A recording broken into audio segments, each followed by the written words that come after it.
Okay, so hindi po nakakaalam guys, no? Since may nagtanong sa atin na naman, so ito yung magagawa kung isagutin. So hindi po nakakaalam, ako ay tubong Mindanao. Bisaya po ako, proud to say I am Bisaya. Bisaya talaga ako guys, no? Kung tutuusin, gusto ko mag-Bisaya ngayon para maintindihan naman ng mga Bisaya din. Kasi may mga Bisaya guys na hindi maintindihan ng Tagalog. So gusto kong mag-Bisaya, pero gusto kong mag-Tagalog din. So mag-Tagalog na lang ako kasi ang tanong sa akin, Tagalog din naman. So ako daw ang buhay ko sa Mindanao.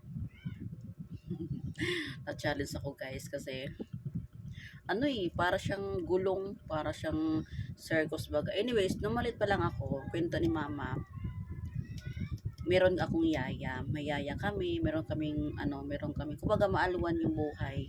Kasi may yaya kami, may tagalaba. Nung malit pa lang ako, so nung doon na nag-start si Papa ng bisyo, yung sugal, pag-iinom. So, kumbaga, in short story, nagkamalas-malas. So, nung paglaki ko na guys, nung ako'y nung high school na, so doon na ang life namin. Si mama pumunta ng Manila, nagtrabaho as a kasambahay. Si papa naman pumunta ng Bukidnon, nagtrabaho din. So parang parang hiwalay, hindi naman yun as in hiwalay. Ano yan? Oh, ang ganda. Hindi naman as in hiwalay sila guys. Parang hiwalay lang kami sa both parents namin kasi nga po they are both working. Mama they are in Manila, papa naman sa Bukidnon. So ako naman, since hindi naman ako breadwinner guys, actually meron kaming kuya. So since ang babae talaga ang masabi mong breadwinner, kasi babae naman talaga ang talagang kumbaga sa talagang babae talaga, no. So ako naman that time, kasi di po nakakaalam, ako po yung isang basurera, no guys. Proud to say na masura po ako dati. Na masura ako guys. Naalala ko na hinabol kami ng guys, aso.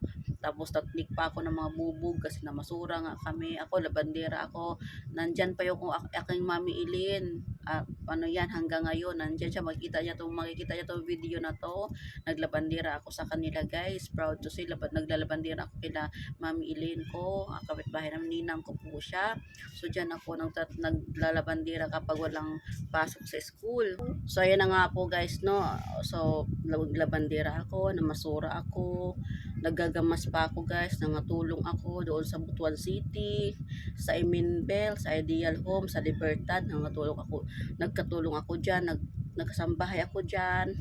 Tapos basta madami na ako nasubukan trabaho guys, na kaya ganito lang ako, pag ganito lang ako nasisikap para ayaw ko maranasan ng mga anak ko yung naranasan ko before, na mag labandera, masura. Di ko kinakaya yan guys, sana na masura ako. Pero enjoy the time ha.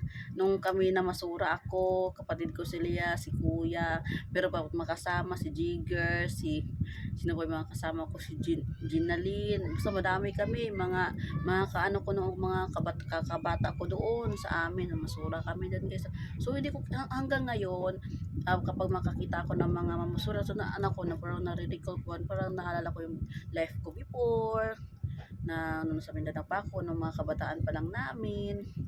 Pero ang saya, yun lang nakakasaya.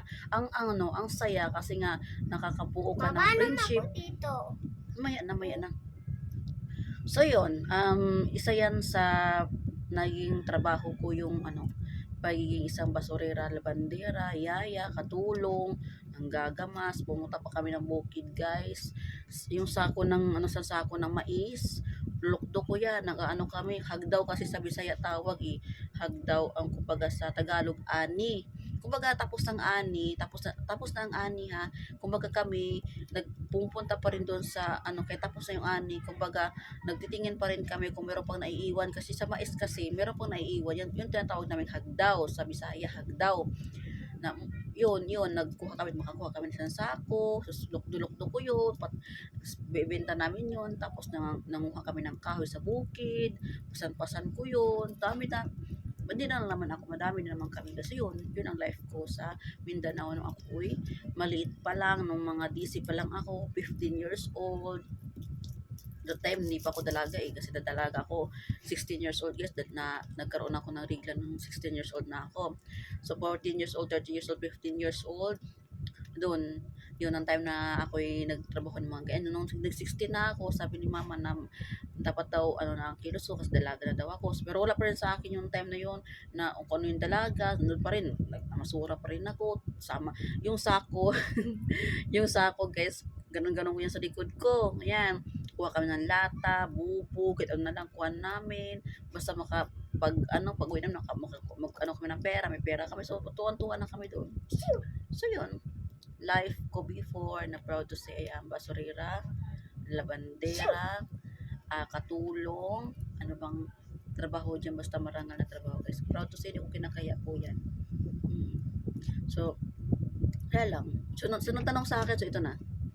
I hope na satisfied ka sa aking kwento. Kasi ano ko na yan eh, real life ko na yun eh.